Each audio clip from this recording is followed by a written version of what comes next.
तीसरा अध्याय, कामदेव को ब्रह्मा जी द्वारा शाप देना।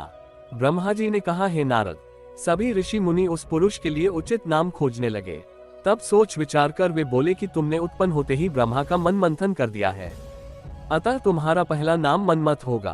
तुम्हारे जैसा इस संसार में कोई नहीं है, इसलिए तुम्हारा दूसरा नाम काम होगा, तीसरा नाम मदन और चौथा नाम कंदर्प होगा। अपने नामों के विषय में जानते ही काम ने अपने 5 बाणों का नामकरण कर उनका परीक्षण किया।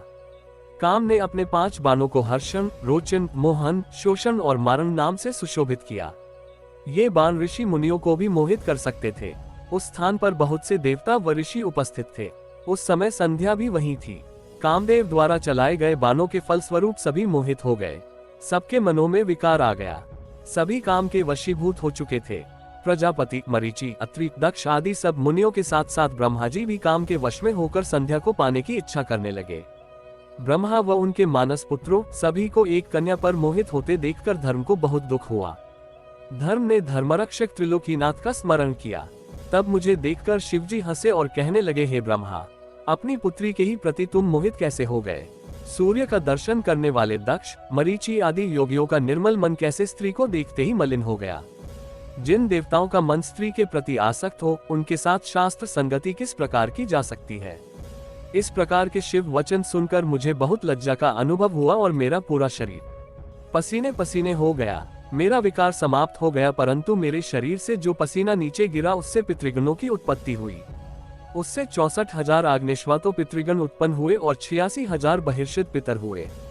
एक सर्वगुण संपन्न अति सुंदर कन्या भी उत्पन्न हुई, जिसका नाम रति था। उसका रूप सौंदर्य देखकर ऋतु आदि स्खलित हो गए एवं उससे अनेक पितरों की उत्पत्ति हुई। इस प्रकार संध्या से बहुत से पितरों की उत्पत्ति हुई। शिवजी के वहां से अंतर्धान होने पर मैं काम पर क्रोधित हुआ। मेरे क्रोध होने पर काम ने वह बाण वापस खींच लिया। बाण के निकलते ही मैं क्रोध की अग्नि से जलने लगा। मैंने काम को शिव बाण से भस्म होने का शाप दे डाला। ये सुनकर काम और रति दोनों मेरे चरणों में गिर पड़े और मेरी स्तुति करने लगे तथा क्षमा याचना करने लगे।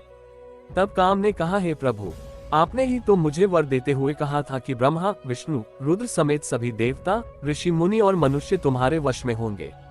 मैं तो सिर्फ अपनी उस शक्ति का परीक्षण कर रहा था, इसलिए मैं निर्पराध हूँ। प्रभु मुझ पर कृपा करें। इस शाप के प्रभाव को समाप्त करने का उपाय बताएं। इस प्रकार काम के वचनों को सुनकर ब्रह्मा जी का क्रोध शांत हुआ।